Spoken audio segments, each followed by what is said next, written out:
अब तक आपने प्रयागराज को भारतवर्ष के एक ज़िले के रूप में जाना होगा, प्रयागराज का मानचित्र देखा होगा, प्रयागराज की महिमा सुनी होगी, लेकिन अब तक आपने प्रयागराज की तस्वीर नहीं देखी होगी। तो प्रयागराज भगवान की तस्वीर हम पहली बार अपने दर्शकों को दिखा रहे हैं। आप देख सकते हैं ये जो किला है संगम तट पर, वहाँ पर जो ये स्थान है किले के अंदर, यहाँ पर प्रयागराज भगवान की ये प्रतिमा भी स्थापित है और ये प्रतिमा जो है ये प्रयागराज जो महिमा है उसका गुणगान करती है। किस तरह से प्रयागराज का जो महत्व है हमने तमाम उपनिषदों में पढ़ा, तमाम जो शास्त्र हैं और पुराण हैं उसमें महिमा का वर्णन किया गया है। कहीं लिखा हुआ है सतीर्थराजो जयति प्रयागः, कहीं कहा गया है त्रिवेणीम माधवम सोमम भरद्वाजम च वाष्कीम वंदे अक्षयवटम शेषम प्रयागम तीर्थनायकम। तो प्रयाग को तीर्थनायक कहा गया है और ये भी कहा गया है कि माघ मकर गति रवि जब होई तीर्थ पतई आव सब कोई देव दनुज किन्नर नर श्रेणी सादर मज्जही सकल त्रिवेणी। तो तीर्थराज प्रयाग की महिमा सुनी थी आपने, पहली बार आपको तीर्थराज प्रयाग की प्रतिमा दिखाई दे रही है और ये किले के अंदर है। जो किला है जिसको अकबर का किला कहते हैं, जहाँ पर अक्षय वट है वहाँ पर ये प्रतिमा स्थापित है। तो ये तस्वीर आपको किले के अंदर जो एक गुप्त स्थान है वहाँ पर स्थापित है। हमारे साथ यहाँ के महंत जो हैं वो भी मौजूद हैं, उनसे बात कर लेते हैं। पंडित जी बताएं कि प्रयागराज की प्रतिमा तो कहीं किसी ने देखी नहीं थी, पहली बार यहाँ पर है, क्या महत्व है इसका, कैसे यहाँ पर स्थापित हुई? इसका महत्व ये है क्योंकि ये प्रयागराज है, जहाँ प्रयागराज है वहीं मूर्ति होगी। तो प्र माने प्रथम, याग माने यज्ञ, जिस स्थान में प्रथम यज्ञ किया गया हो उस स्थान का नाम प्रयाग रखा गया, इसलिए प्रयागराज की मूर्ति यहाँ पे है।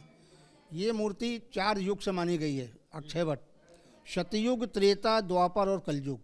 सतयुग में हरि विष्णु बाल रूप में अक्षयवट के पत्ते पर अपने दाहिने हाथ का अंगूठा चूसते हुए दिखलाई पड़े। ये उस समय की बात है जब ब्रह्मा जी ने सृष्टि की रचना किया, ऐसा मार्कंडेय पुराण में लिखा हुआ है। त्रेता में भगवान राम को जब वनवास हुआ तो 3 रात्रि अक्षयवट के मूल जड़ में विश्राम किया, फिर यहाँ से चित्रकूट गए। वन पूरा होने के बाद दोबारा आए और अपने पिता राजा दशरथ जी का पहला पिंडदान का शुरुआत भगवान राम ने किया। तो आज पूरा समाज के लोग पिंडदान करते हैं। तो पहला प्रयागराज में होता है, दूसरा काशी, तीसरा गया। द्वापर में कृष्ण भगवान आए, कलयुग में हम आप दर्शन करते हैं। तो ये 4 युग से जुड़ा हुआ है और अभी हम आगे आपको अक्षयवट का दर्शन कराएंगे। मूल प्रतिमा कैसे स्थापित हुई, कब की है ये प्रयागराज की प्रतिमा? बता तो हैं, जब सृष्टि की रचना हुआ तो ब्रह्मा जी ने जब सृष्टि की रचना किया, इसलिए प्रयागराज का महत्व को जानते हुए ये प्रतिमा कब से स्थापना हुआ है इसके बारे में कोई नहीं जानता। ये बहुत प्राचीन मूर्तियाँ हैं। जो भी मूर्तियाँ आपको मिलेगा 644 के पहले, इसका मतलब चीनी यात्री जब आया उसके पहले ये मूर्तियाँ सब काबिज थी, अब आज भी हैं। ये तो जोधाबाई की वजह से ये मंदिर छूता रहा। वो अगर वो चाह लेती तो मंदिर हट जाता है। अकबर बादशाह तो बहुत चाहता रहा कि मंदिर ना रहे, लेकिन जोधाबाई हिंदू थी, राजपूत थी, इसलिए ये मंदिर था। उन्होंने अपने ढंग से इस मूर्तियों को स्थापना जोधाबाई ने कराया है।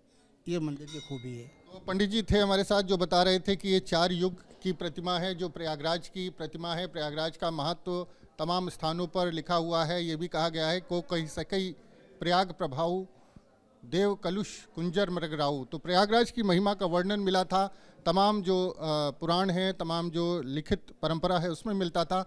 पहली बार ये प्रयागराज की प्रतिमा जो है वो सामने आई है और कहा जाता है कि ये 4 युग की प्रतिमा है और इसका दर्शन करने लोग दूर दूर से यहाँ पर पहुँच रहे हैं।